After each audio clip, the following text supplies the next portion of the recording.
I'm part of the International Capital Group. I'm based in Dubai, and my role is to understand the Middle Eastern investors, understand their guidelines, and to do that, I liaise very closely with the teams on the ground in the UK region and in the Western Corridor specifically. What is the current mood in the region following Brexit? Brexit is seen as an opportunity. There is a currency play. There is a perception also that the market has softened a little bit. And therefore, you combine those two factors and put yourself in the shoes of a Middle Eastern investor. He definitely sees the UK as a buy opportunity now. Some of the focus is London, but some of it is also in the UK region and the Western Corridor. What attracts Middle Eastern investors to the Western Corridor? There's a number of factors that do attract them. First of all, the length of the lease, the quality of the tenant.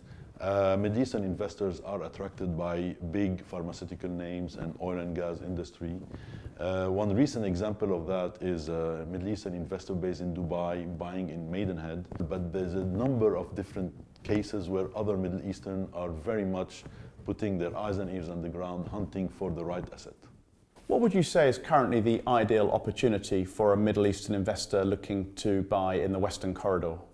Ideal guidelines, I would say, for a Middle Eastern investor is a minimum of 10 years of lease length, a recognizable brand name as a tenant, an income that is leverageable with bank, and a minimum of cash of probably 7.5 and more. Do you think the attitude of Middle Eastern investors will change over the next 12 months? I think what Middle Eastern investors are after is diversification. There is, as everybody knows, some geopolitical issues. Oil price is at low levels, and therefore some of the investors are looking for safety and stability. So long-term annuity, stable cash flow, secure jurisdiction, this is what they are after. And they do find that in the UK region and particularly in the Western Corridor.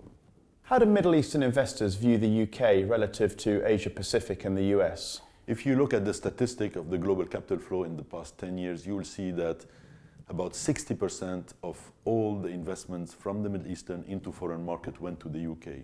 And this is for a number of reasons. UK has always been the preferred investment destination for all the Middle Eastern investors, and this is not likely to change. Number two is probably the US, together with Germany. The US, because of the currency play, there is no currency risk when a Middle Eastern investor invests in the US, because his currency is pegged to the US dollar. Germany is also seen as a defensive jurisdiction, and therefore it attracts a little bit of that capital flow.